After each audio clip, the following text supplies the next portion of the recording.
Fala pessoal, tudo bem com você? Tudo tranquilo? Espero que esteja tudo bem por aí. Hoje vamos falar um pouquinho mais sobre o Risa Arcticum, é o RZAT-11. Não sei se todo mundo conhece, a Risa tem tradicionalmente o RZTR, no qual faz um fundo de terras um pouco diferente do tradicional, não é aquele empréstimo. O RZAT é nessa mesma linha, um pouco diferente daquele modelo tradicional do fundo de logística. Eu vou explicar um pouquinho mais aqui, ver se faz sentido para a sua tese de alocação, tá bom? Antes de mais nada, eu ia pedir para você deixar um joinha, se inscrever no canal e também ativar o sininho. Assim você vai estar sempre recebendo os vídeos que eu vou postando por aí. Beleza? Um grande abraço, bora pro vídeo!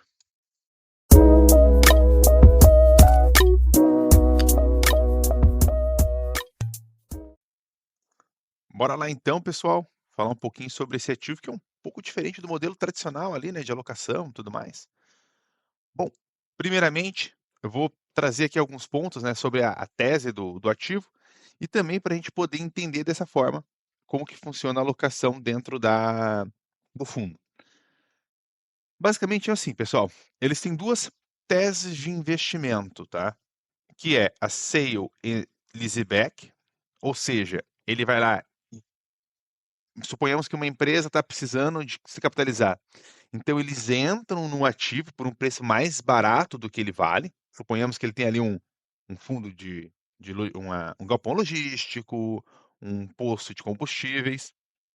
Então ele faz a entrada nesse ativo com um preço muito mais baixo do que o vale mercado. Ele empresta, ele, por exemplo, 50% do valor e já passa para o nome do fundo aquela propriedade.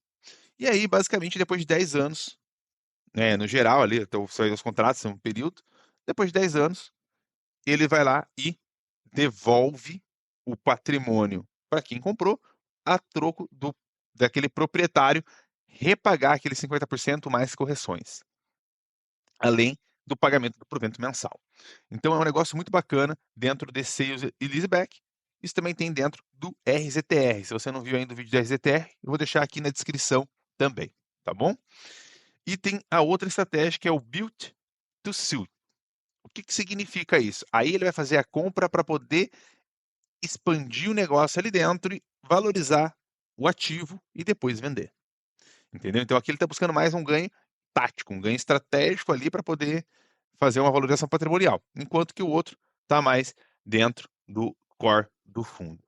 Então, só para vocês terem uma ideia, esse fundo ele é bem diversificado em questão de regiões. Você vê que ele vai ter no estado de Goiás, São Paulo, Ceará, Mato Grosso do Sul, Goiás, Minas Gerais. Então, ele é um fundo bem pulverizado aqui dentro. Você vai ver que as áreas construídas são grandes, né? A área de terreno também são grandes. E também ele é distribuído entre setores que são bem diversos. Você vê aqui, ó, materiais básicos, energia, consumo não discricionário. Então, basicamente, você vai conseguir entender que ele é bem pulverizado ali dentro da carteira do fundo. Um outro ponto também, então você vai ver aqui, né, aqui, ó, o valor de compra e o valor desembolsado, né? Então, geralmente vai ser o mesmo valor aqui, mas não necessariamente que é o valor do imóvel. O imóvel vai sempre ter uma valorização maior, eles pagam um valor abaixo ali com desconto. Então, dentro disso tudo, você vai ver que a aquisição, por exemplo, né, novembro de 2020, março de 2021, junho de 2021, 10 anos de contrato, 10 anos de contrato, e aqui os últimos dois, que são apenas 5 anos. Mas, no geral, são contratos mais longos, isso é bom que traz segurança para os recebíveis, traz segurança também para quem está ali dentro do fundo, sabe que não vai ser da noite para o dia que vai ter uma saída ali de um ativo. E tem também uma única estratégia aqui dentro, que é um empréstimo mesmo ali, né, um CRI, que foi emitido aqui no mês 3, vencimento em 2029, CDI mais 3,5 aqui dentro dessa carteira, tá bom? Beleza? Então, dentro disso tudo, pessoal, a gente vai vendo aqui que a estratégia, eles vão ter um total de 5% em caixa, tinha 5%, em junho estava 0%. Uma coisa desse fundo é que ele faz a publicação a cada 3 meses, então não é um relatório mensal, então a gente vai ter trimestral aqui dentro do fundo. É bem importante isso para a gente poder entender essa defasagem também, tanto para a questão de renegociação, quanto para a questão de compreender como é que tá os pagamentos, tá?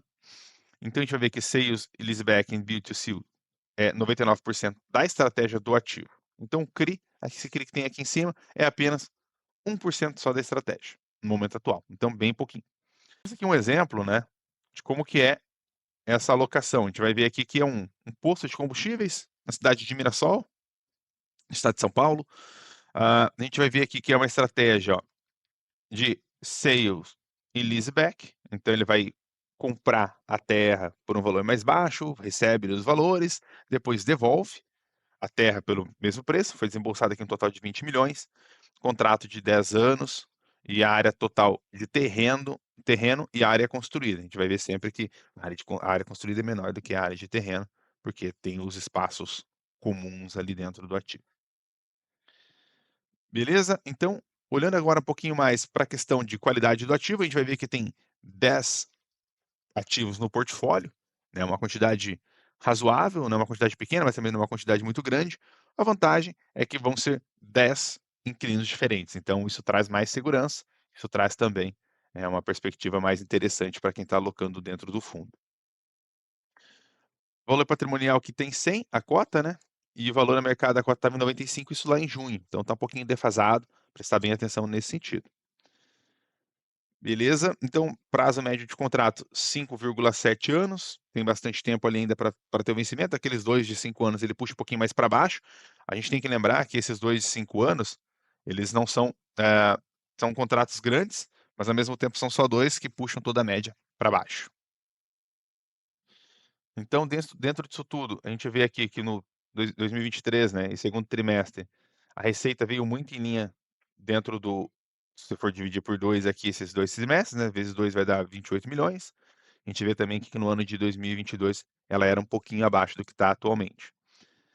Beleza? Então, dito isso, a gente vai ter aqui um resultado por cota, né, e distribuição de 3,42, que é basicamente o referente ao segundo trimestre como um todo, tá bom? Não é apenas um dividendo. Olhando então aqui um pouquinho mais para a questão de valor patrimonial, usei a plataforma aqui do Status Invest para a gente poder olhar com mais carinho. Então a gente vê aqui que dentro do valor patrimonial está em 0,87, então está descontado ali dentro do valor patrimonial.